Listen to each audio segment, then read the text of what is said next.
दुनिया की बात के इस पहले अंक में आपका हार्दिक स्वागत एवं अभिनंदन है। मैं हूं आशुतोष और आज मैं आपसे बात करने वाला हूं एक बहुत ही इंपॉर्टेंट टॉपिक पर। पहलगाम में जो आतंकवादी हमला हुआ वो आप सभी जानते हैं। उसका प्रतिशोध लेने के लिए भारत ने पाकिस्तान में स्थित आतंकी कैंपों को निशाना बनाया। इससे पाकिस्तान तिलमिला गया, चिढ़ सा गया और उसके बाद उसने भारत के खिलाफ एक तरह से युद्ध छेड़ दिया। पर भारत भी पीछे हटने वालों में से नहीं है, ये आपको बिल्कुल पता है। भारत की सैन्य क्षमता पाकिस्तान से कम 10 गुना ज्यादा है। हर मामले में पाकिस्तान से बेहतर है अपना भारत।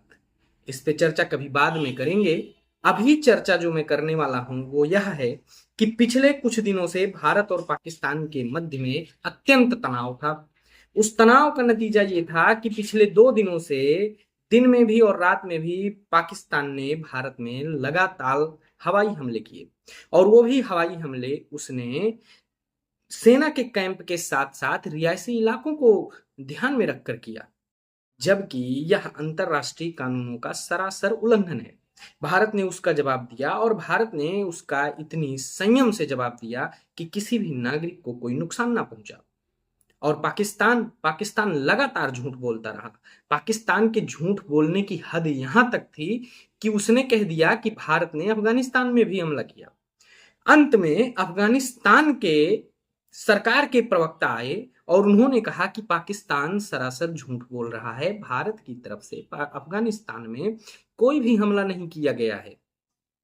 भारत और अफगानिस्तान के बीच में जो मित्रवत व्यवहार था वो मित्रवत व्यवहार अभी तक बना हुआ है।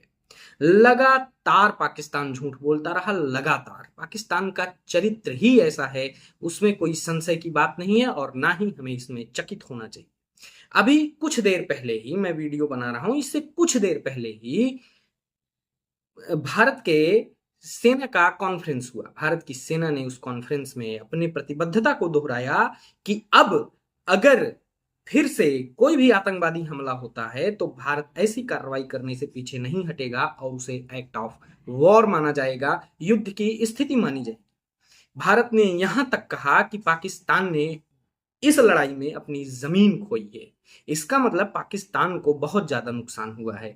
पाकिस्तान के कम से कम 6 एयरबेस तो पूरी तरीके से नष्ट हो गए हैं। पाकिस्तान का एयर डिफेंस सिस्टम नष्ट हो चुका है। पाकिस्तान के मिलिट्री कैंप नष्ट हो चुके हैं। लगभग जितने भी आतंकवादी कैंप थे पाकिस्तान के वो सभी नष्ट हो चुके हैं। तो भारत और पाकिस्तान के बीच में सीज फायर लागू हो गया।